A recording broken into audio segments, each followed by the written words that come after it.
Hey, what's up guys? This is Anthony from Anthony's Customs, and for this review, we are looking at NECA's Teenage Mutant Ninja Turtles Another One Bites the Crust Pizza Monster, which is basically a xenomorph that was shoehorned into the Ninja Turtles storyline. And I'm all about that. And if somebody was going to make it, it should be NECA, being that they've made more xenomorph figures than anybody's made figures of anything else ever. So that's pretty cool. But honestly, this figure is maybe a little bit more out there in terms of what people might recognize, but it's a really strong release from NECA, so I'm happy to review it. So let's go ahead and get it off the stand and take a closer look. Okay, this guy stands with just a little bit of a hunch, because I'm pretty sure that's how you're going to have him. Roughly, we'll just say around 22 centimeters. That's to like right here with this amount of hunch. So he's got some real size to him.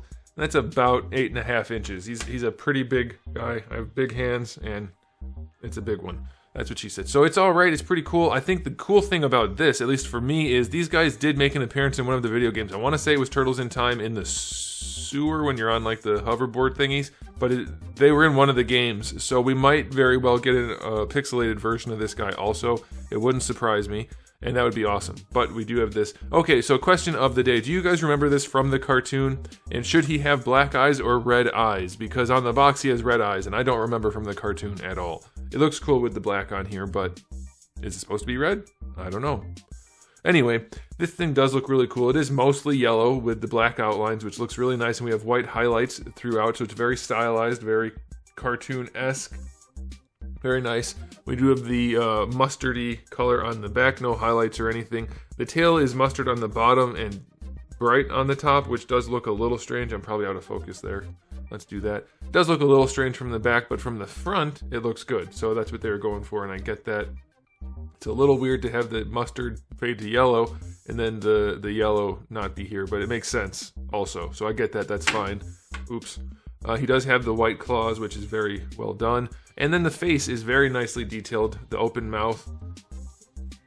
It's all painted in there. The teeth are good. The tongue is good. And I like something they did, which is to have a little bit of extra internal mouth showing down here where you'll never see it, so that when you do open the mouth all the way, it is fully colored. Oftentimes we see figures where you open the mouth and it's just neck colored, and that looks weird. I would rather have the neck have a spot hidden underneath it than the mouth not function properly, so I do like that a whole bunch. So I like it. It's very well sculpted, very well painted. I'm very pleased with it. So aesthetics, it's going to get 9 out of 10. It's really, really good.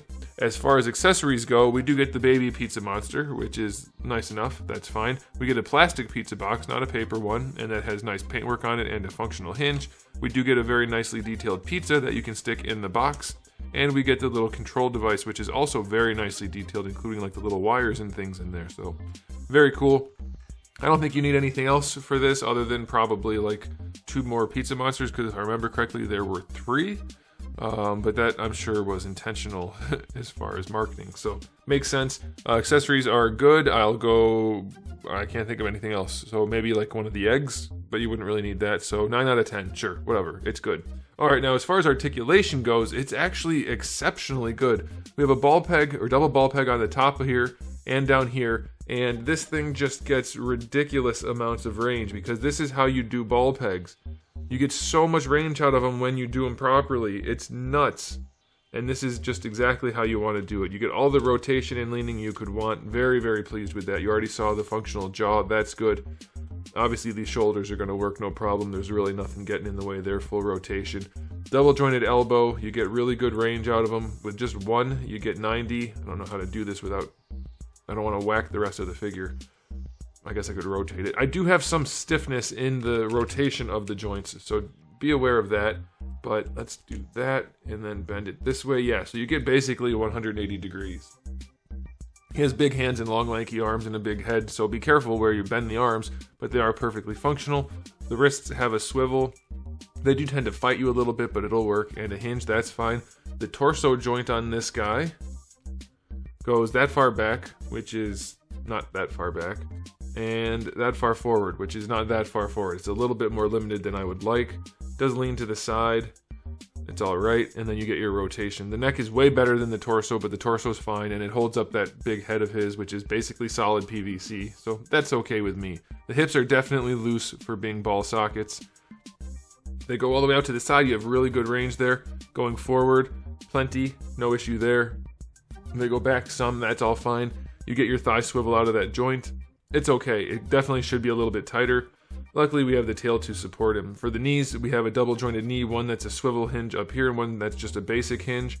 And you get really good range. No problem there. It works fine on this guy. You do get the swivel out of that if you want it. It's a little stiff, but it works. That's okay. The ankles, they go pretty far back. And yeah, far enough forward. I'll take that. And you get your ankle rocker, which wants to fight me. It's almost like the pegs that go into all the different joints have like a little bit of flashing on them, and that's biting into the PVC, and it's wanting to fight. So do be careful with that. That feels like I could snap that peg. Yeah, so that's not great. As far as the tail goes, it is connected on a ball peg, so you get decent range where it connects, and it is very heavily wired. There's a big fat wire in there, and it does allow you to bend this big fat tail.